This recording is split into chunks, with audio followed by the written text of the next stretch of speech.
Hey, U.S. History students, today we are getting into our last lesson. It's the last part of U.S. history that we're going to be studying. And we'll be hitting basically from 2008 through 2009 and some of the major things that are happening in our world as far as globalization is concerned. So let's start with the 2008 election. Now, this election was very hard fought. You had several major candidates. You've got Hillary Clinton, John McCain, Barack Obama. Hillary Clinton was the front runner for the Democrats for a while in the election. She was very popular with women. But eventually President Obama, now President Obama, well, he was then a senator from Illinois, was able to become the Democratic nominee, and he ran against John McCain. President Obama got a huge boost because he was endorsed by a person named Oprah Winfrey. You may have heard of Oprah Winfrey. She's very wealthy, one of the highest paid entertainers in the world, had a long time running daytime talk show.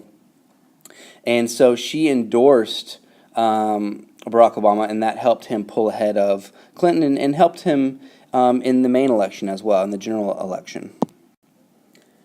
So when President Obama takes office, the first thing he's going to respond to is the financial crisis that the United States finds itself in. And his main goal was to try to avoid a depression. We talked about the Great Depression of the 1930s and how FDR responded. And so the goal of President Obama was to try to stimulate the economy, to create jobs, rebuild roads, bridges, whatever. And so the way that he went about doing that is he worked with Congress to pass the American Recovery and Reinvestment Act. This was in 2009. And basically it's the government spending $700 billion to try to bail out certain companies that were in trouble, to try to create jobs, to spur economic activity, invest in roads and bridges and schools, etc. And so you can think of the American Recovery and Reinvestment Act as a very small New Deal. So it's President Obama's version of what FDR was doing in the 1930s. In 2009, President Obama got to appoint 2 Supreme Court justices. And so we have Sonia Sotomayor, which is right here. She was the first Hispanic justice and the third woman, so the Supreme Court became more diverse. And then Elena Kagan is going to be his next appointment that year. She was Harvard Law School dean, and she was obviously a woman and the 4th woman to be put on the Supreme Court. Okay, students, now I'm going to touch on a few things that are going to be, that we see today in the United States that are innovations that have taken place, ways that we have changed how we do work, what the workplace looks like in the 21st century. First thing, an increase in robotics. You probably know what robotics is. It's changing the way we make things, the way we do things, so human labor can be replaced by robotic labor. So like as in this picture, notice the robots are the ones that are putting these cars together on the assembly line. The next thing is going to be something called just-in-time production. So that's where companies do not keep huge amounts of supplies, but they just have the parts arrive right when they need them. They don't keep large inventories. So take a look at this picture. So the supplies get brought in, it gets put together here on the assembly line, and then it gets sold out the door. They don't have a large factory or a large inventory or warehouse. And so that's just-in-time production. And then the third thing is going to be the time study analysis. So companies are always looking to cut the time it takes to produce goods. They want to make it faster because when they make it faster, they make it more efficient, they make more money. They're able to make more products and sell them quicker. And so time study analysis, they bring in someone to observe how long it takes to do each task. They look for ways to cut time on each task to make it faster and make it better. And it helps them to train a person to do that task. So they put all this information together and they're able to create techniques to become more efficient, and that saves money and makes money. All right, when we talk about technological innovation in the 21st century, we have to also talk about the system that allows that to happen, and that's called the free enterprise system. We've talked about this before. It's the system that allows people, gives them the freedom to produce the goods and services that they want to produce.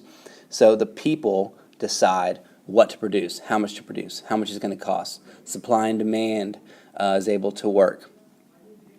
And it results in new innovations because people are always trying to find a faster, better, more efficient way to make something, or a newer, better, more improved product. And so there's innovations happening all the time in this system. When we compare this to a communistic system, under communism, it's the government that is deciding what to produce, how much to produce, who can buy it, how much it's going to cost. And when that's the system, it doesn't lead to a lot of innovation because people are just doing what the government's telling them to do. And there's no real incentive to create something new because they're going to get paid the same no matter what they produce.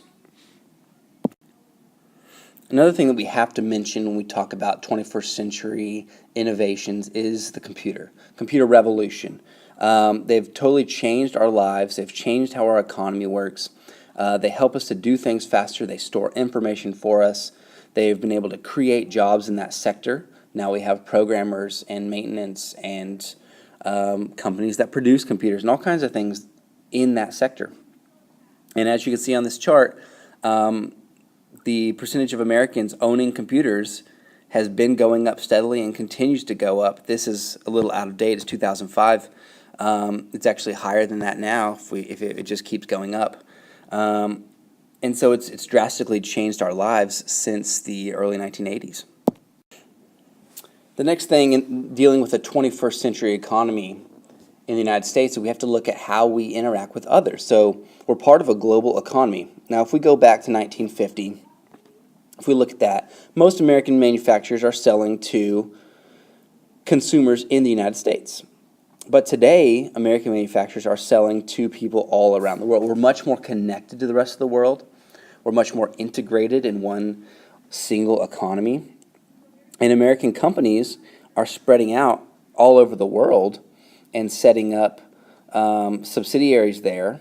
That those companies are called multinational corporations. So when we think of places like Starbucks or McDonald's or Walmart or Nike or Exxon, these companies are multinational corporations. So they're American companies, but they've spread around the world and they have locations all around the world. And so the term globalization just means the shrinking of the world. Now the world's not really shrinking, but it feels like it is because we can communicate faster. We can get in touch with people. We use the internet and phone and all of our new technologies. That it's things that the American manufacturer of 1950 wouldn't even have dreamed of. And it's things that help us to do business all around the world. So we're much more connected to the rest of the world than we ever have been before in history. And because we're much more connected to the rest of the world like never before, our culture, our American culture, is spreading. And it has been spreading more and more each year since World War II. So things like American movies, American music, they're becoming popular. American TV shows, American fashions, what we eat and drink. So take a look at these pictures on the right side. So here's someplace in Southeast Asia, and you've got Coca-Cola, you've got Pepsi. Here's China, you've got McDonald's. Here you've got a Michael Jackson CD in an Asian language. And so this just shows the spread of American culture. And then English, the American English has been emerging as an international language that helps spread the U.S. culture. And then obviously the internet, American companies like Google and Facebook are spreading, and that also spreads American culture.